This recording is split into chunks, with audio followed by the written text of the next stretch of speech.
Hi, I'm Peter Burlingame of the Self-Defense Initiative. I'd like to discuss some of the misconceptions surrounding the unarmed man. In the last several years, there have been some high-profile cases of unarmed people being shot and killed, and there's a large uproar about how that's unjustified. And I wanted to talk about how it can actually be justified.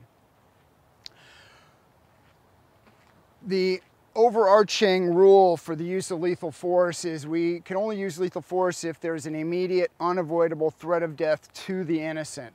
So the situation has to be happening right now. It has to be otherwise unavoidable. There has to be a threat of death, and you or the person you're protecting has to have done nothing to have provoked the attack. But let's go to that middle part, the threat of death, because that's where this unarmed person comes into play. For somebody to be considered a threat of death to you, they have to show three things.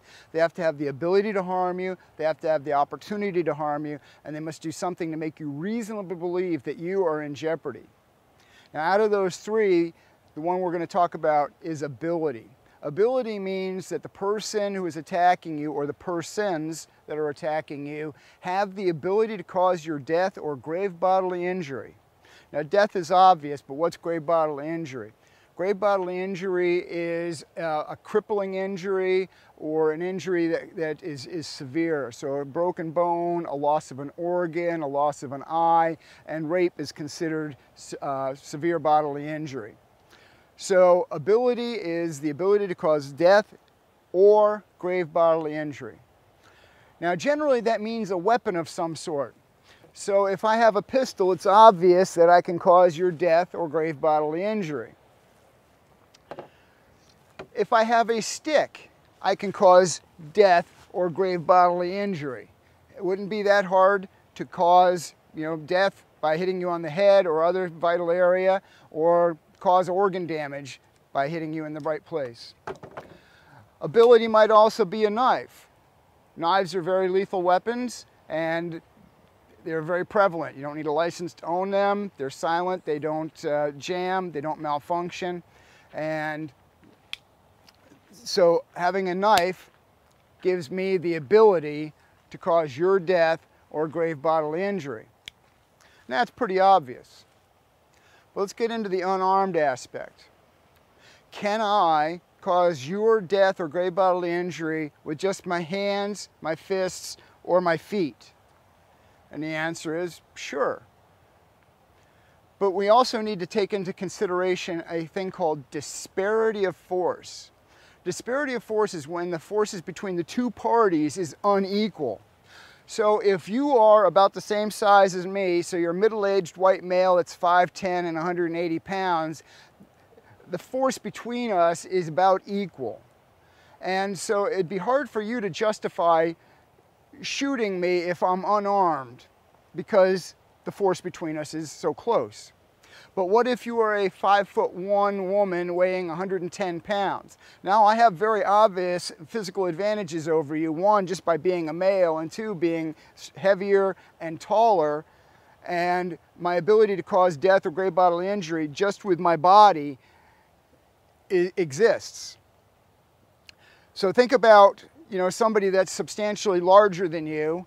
So if I was being attacked by somebody that's, 6'3", 6'5", 250, 300 pounds, I wouldn't stand a chance against them if I was unarmed. And they would have the distinct ability to cause my death or grave bodily injury just with their hands, their fists, and their feet. Now, interestingly, in 2010, 2011, and 2012, the last 3 years that I have statistics on, somewhere just under 900 people a year are killed with hands, fists, and feet. Just under 900. Interestingly, just under 300 people a year are killed with rifles. And I'm not just talking assault rifles, I'm talking the entire umbrella of rifles. So 3 times more people are killed each year with hands, fists, and feet than with rifles. So understanding this will help you if you're trying to make a lethal force decision. but it will also help you understand when you're looking at somebody else's lethal force decision, whether they were justified or not. So ability can exist even though the person is unarmed. The unarmed person can cause death or grave bodily injury. In the news recently, and which has kind of prompted me to put this video together, we had the Michael Brown shooting, where a police officer shot an unarmed 18-year-old man who was 6'3" and just under 300 pounds. And so he was substantially larger than the police officer, and he had physically attacked the police officer, already causing broken bones. His orbital socket was broken. But what you probably didn't hear about is a few days after that, a law officer was killed by an unarmed person who managed to get his gun away from him and kill him with it. And another thing you probably have never heard is that around 15 to 20% of the cops that are shot every year, shot and killed, are killed with their own guns. They're overpowered and the bad guy takes their gun and uses it on the police officer. So that's another aspect of an unarmed person. Cops are taught that any call they go to is a gun call because there's always at least the one gun they're bringing with them. And you know, there's of course classes on how to retain your weapon, how to fight off attacks to your weapon, but that only works to a certain point. And if somebody is superior to you physically, size-wise, height-wise, weight-wise, you know, those techniques to defend yourself have a limited value, and it becomes even more limited when there's several people attacking you. So I just wanted to make that clear. Once again, you can use lethal force if there's an immediate, unavoidable threat of death to the innocent. Immediate means it's happening right now. Unavoidable means that you cannot safely avoid the problem, either through time or because you're trapped by the environment. Threat of death, there has to be ability to harm you, opportunity to harm you, and the person must be doing something to make you reasonably believe that you're in jeopardy and that you or the person that you are protecting has done nothing to provoke the attack. So that should clear up the dynamics of a lethal force confrontation against an unarmed person.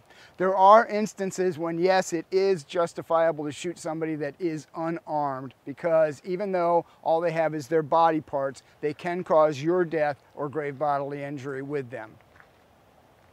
I'm Peter Burlingame of the Self-Defense Initiative.